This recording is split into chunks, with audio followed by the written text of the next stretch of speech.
शादी के लिए रजामंद कर ली, तुम आ गए हो, नूर आ गया।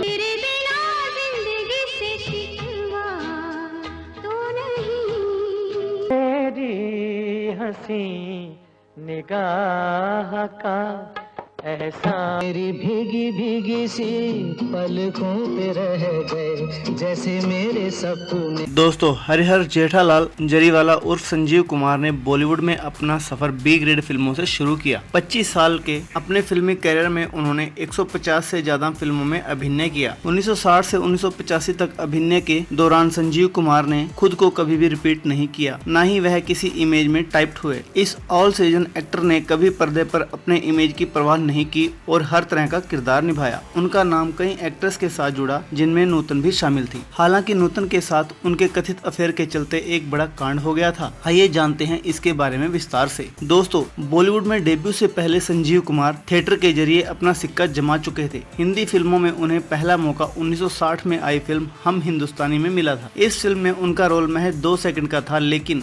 इसके बाद अगले 25 सालों तक उन्होंने बॉलीवुड में अपना लोहा मनवाया। पहली फिल्म के बाद संजीव कुमार 8 साल तक कामयाबी के लिए संघर्ष करते रहे। साल 1968 में आई फिल्म संघर्ष में जब उन्होंने दिलीप कुमार के सामने दमदार अभिनय किया तो उनका सिक्का चल पड़ा। लीक से हटकर भूमिकाएं करने के लिए संजीव कुमार आजीवन कुंवारे रहे, लेकिन उनका नाम कई अभिनेत्रियों से जुड़ा। इनमें 5 बार की फिल्म फेयर विजेता अदाकारा नूतन भी शामिल हैं। नूतन 1960 के दशक में बॉलीवुड की टॉप एक्ट्रेस में शुमार थी। 14 साल की उम्र में ही वह बॉलीवुड डेब्यू कर चुकी थी। कैरियर के पीक पर ही साल महज 23 साल की उम्र में उनका विवाह नेवल लेफ्टिनेंट कमांडर रजनीश बहल से हो चुका था। नूतन और संजीव कुमार पहली बार देवी फिल्म में एक साथ काम कर रहे थे। संजीव कुमार नूतन की सुंदरता देख एक तरफा प्यार कर बैठे थे। इस बीच मैगजीन में नूतन और संजीव कुमार के कथित अफेयर की चर्चा उड़ रही थी। एक दिन देवी के सेट पर नूतन अकेली बैठी हुई थी। उन्होंने अपने और संजीव कुमार के रिश्ते पर मैगजीन में रिपोर्ट पढ़ी। इसके बाद नूतन का गुस्सा 7वें आसमान पर पहुंच गया।